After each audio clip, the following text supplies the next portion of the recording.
Palliative medicine क्या है? Palliative medicine, आज मैं सिर्फ कैंसर के बारे में बात नहीं करूंगा, ऐसी कोई भी गंभीर बीमारी जो आपके जीवन को कुछ हद तक सीमित कर सकती है। कैंसर हो गया, किडनी की प्रॉब्लम हो गई, हार्ट डिजीज हो गए, डायबिटीज हो गया, ट्यूबरकुलोसिस हो गया, ऐसी कोई भी बीमारी जो आपके जीवन में थ्रेट, जो एक समस्या उत्पन्न कर रही है, उसमें कैसे एक मरीज सिर्फ शारीरिक कष्टों से होकर नहीं गुजरता है, कैसे भावनात्मक कष्टों से होकर गुजरता है, कैसे आध्यात्मिक कष्टों से होकर गुजरता है, कैसे मानसिक कष्टों से होकर गुजरता है। और सिर्फ मरीज नहीं, उस मरीज के साथ आने वाला, उस मरीज के साथ जो परिवार खड़ा रहता है, वो भी उतनी ही समस्या से होकर गुजरता है। हम पूरा ध्यान मरीज की समस्याओं पे लगाते हैं, लेकिन कहीं ना कहीं जो उस मरीज को लाया है, जो उस मरीज के साथ भी उस रोग को भोग रहा है, उसके बारे में चर्चा नहीं करते हैं।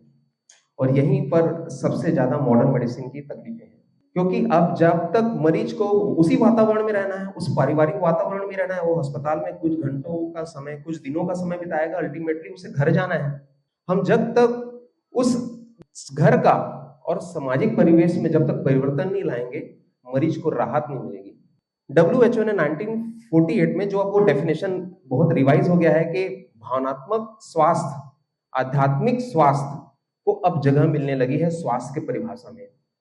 शारीरिक और मानसिक तो पहले से था और सामाजिक भी था। 1963 में डैम सिसली सॉन्डर्स ने, जो कि कैंसर के फील्ड में काम करती थी, कैंसर से संबंधित पेन, क्योंकि कैंसर जब हमारे दिमाग में आता है तो दो सबसे चीजें इंपॉर्टेंट आती है।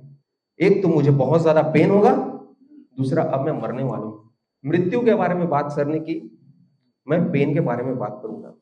डैम सिसली सॉन्डर ने 1963 में कैंसर पेन को सिर्फ पेन नहीं कहा। दुनिया की कोई भी तकलीफ, चाहे सांस की तकलीफ हो, चाहे खांसी हो, सिंपल कब्ज की शिकायत ही क्यों ना हो, कोई भी तकलीफ सिर्फ शारीरिक नहीं होती। तो डैम सिसली सॉन्डर ने 1963 में जो टोटल पेन की परिभाषा दी, उन्होंने बोला कि पेन एक शारीरिक, एक मानसिक, एक भावनात्मक और एक आध्यात्मिक दर्द है। हम देते हैं मरीज को दवाई, दर्द में आराम मिल जाएगा, दर्द में आराम हो जाता है मोस्ट ऑफ द टाइम, लेकिन आराम मिलना और सुकून और राहत मिलना में बहुत अंतर है। शारीरिक दर्द मतलब कैंसर की वजह से जो दर्द हो रहा है, फिजिकल पेन, पेशेंट को कीमोथेरेपी मिलता है, रेडियोथेरेपी मिलता है, सर्जरी होती है, तो इससे संबंधित भी कुछ दर्द होते हैं। मतलब बीमारी और बीमारी के इलाज से संबंधित दर्द शारीरिक दर्द है। लेकिन जब ऐसी कोई बीमारी से हम ग्रसित होते हैं, मन में क्या चलता है? अब बचूंगा कि नहीं बचूंगा, एंजाइटी। सिर्फ डायबिटीज हो गया, ताउम्र इतने अनुशासन से रहा, मुझे डायबिटीज कैसे हो गया? Anxiety, depression, adjustment disorder. ये जो नई लाइफ बीमारी के पहले थी, अब जो बीमारी के बाद मिली, ये इसको मैं अपने आने वाले जीवन में, अब जो मेरा जीवन रह गया है, उसमें कैसे इसको एक्सेप्ट करके आगे चलूं? Adjustment disorder. तो शारीरिक, भावनात्मक, मानसिक और आध्यात्मिक। डिप्रेशन, एंजाइटी अब वेल नोन मेंटल डिसऑर्डर्स हैं, साइकोलॉजिकल डिसऑर्डर्स हैं।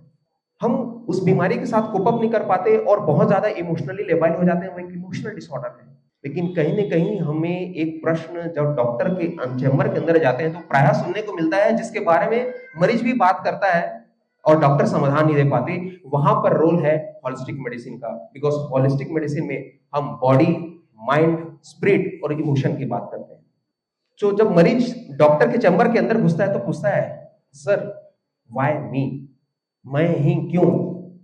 ताउम्र मैं इतने अनुशासन से रहा, मैंने कभी किसी का बुरा नहीं किया, मैं हमेशा ईश्वर में आस्था रखा, ताउम्र ईश्वर की पूजा करता रहा।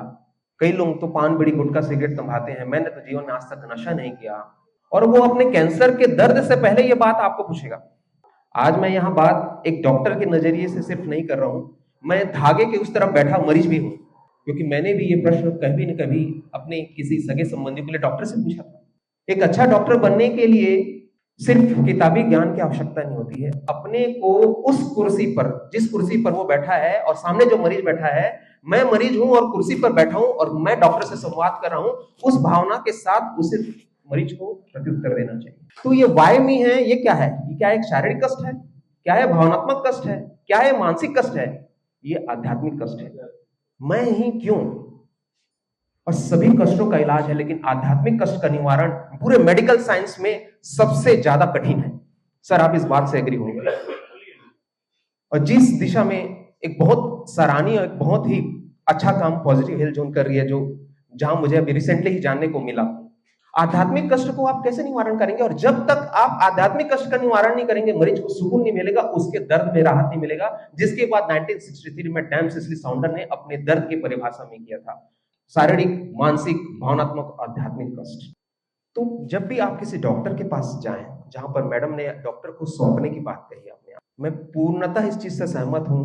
और मैडम, मुझे लगता है कि मैं ही सिर्फ ऐसा सोचता हूं, आपकी बातों से आज मेरे सोचने को काफी सबल मिला कि जो मरीज हमको पूर्णतः सफल देते हैं उनमें हमेशा रिजल्ट अच्छा आता है। लिटरली कैंसर में हमने देखा सर, जो मरीज पेशेंस लेके लाइन लगा के आके हमारी बातों को सुनता है, हमसे जो भावनात्मक रूप से जुड़ता है, अपने पर्सनल से पर्सनल चीजें हमसे शेयर करता है।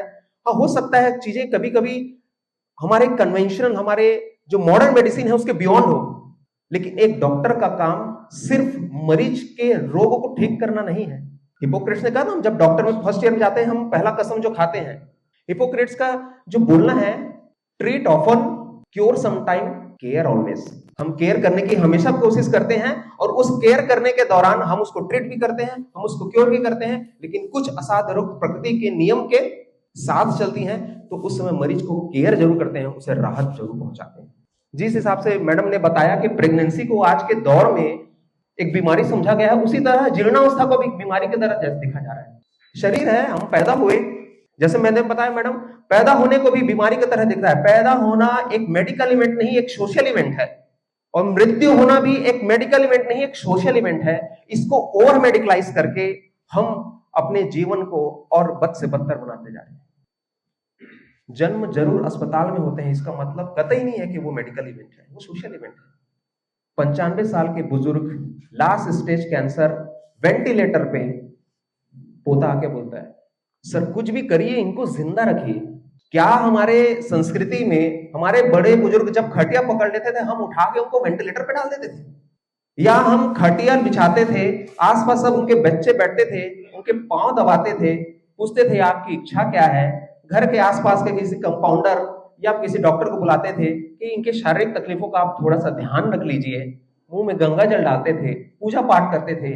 क्या ये एक गुड डेथ नहीं है कि आईसीयू के वेंटिलेटर पे पड़ा हुआ मरीज एक गुड डेथ है? खासकर जब रोग असाध्य हो। मैं साध्य रोग की बात नहीं कर रहा हूँ, किसी को हार्ट अटैक आया तो जरूर उसे आईसीयू में रहना चाहिए, लेकिन अगर कोई 95 साल का बुजुर्ग जिसे लास्ट स्टेज कैंसर है, अब उसके बीमारी को दिशा निर्देशित करता हुआ उपचार संभव नहीं है, तो निश्चित रूप से उसको शारीरिक में आराम देके उसे घर में रहना चाहिए, और उसको होम बेस्ड केयर देना चाहिए, ना कि आईसीयू बेस्ड केयर देना चाहिए।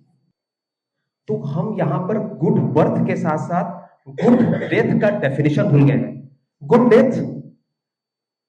डेथ की परिभाषा है शारीरिक लक्षणों में कमी आए, अगर दर्द है तो दर्द कम कर दिया जाए, उसके लिए बिल्कुल अस्पताल में रहने की आवश्यकता नहीं। हम अपने सगे संबंधियों के बीच में रहें, न कि हम ताउम्र मरीज अपने रिश्तेदारों के साथ रहे और लास्ट स्टेज में वेंटिलेटर में एक बेड में कोने में पड़े हुए हैं, जहां पर रिलेटिव्स को भी जाना अलाउड नहीं।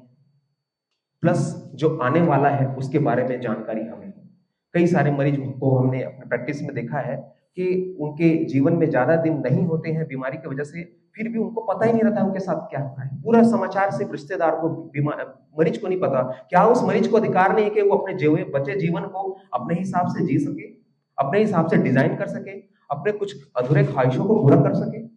तो यहाँ पर हमें थोड़ा चेतना की आवश्यकता है। चेतना हर लेवल पे, रोगों के निदान के लेवल पे, रोगों के ट्रीटमेंट के लेवल पे, और जब हम एक डाइंग पेशेंट को मैनेज करते हैं उस लेवल पे, ये चेतना की जरूरत दोनों में है, डॉक्टर्स में भी और पेशेंट्स में भी। इसलिए मैं बहुत बहुत धन्यवाद दूंगा पॉजिटिव हेल्थ जोन का, जो इस चेतना पे काम कर रहा है। जिस दिन ये चेतना हमारे प्रैक्टिस में और सामने बैठे मरीज के में आ गया, उस दिन हमारा समाज एक बहुत ही स्वस्थ समाज होगा।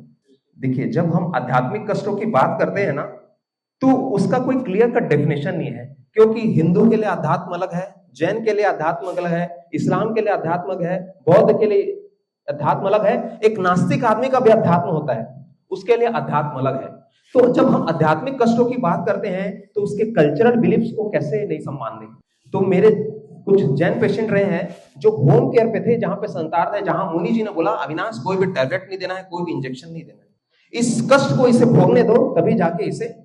तो वहां पर मैंने मुनि जी से संवाद किया, सर कैंसर का मरीज है, इसकी जीर्णावस्था के कारण एक प्राकृतिक मृत्यु नहीं हो रही है, कैंसर के कारण एक प्राकृतिक मृत्यु हो रही है। और चूंकि कैंसर की जो जर्नी होती है बहुत तकलीफदेह होती है, तो क्या इस मरीज को अधिकार नहीं है कि थोड़ा पेनलेस डेथ हो? ना मैं यहाँ मृत्यु को फास्ट कर रहा हूं, ना मैं यहाँ मृत्यु को टाल रहा हूं, मैं सिर्फ उसके पाथवे को इजी कर रहा हूं। तो उस दौरान मेरे मन में आया क्यों नहीं इस पेशेंट को ट्रांसडर्मल पैच लगा दूं।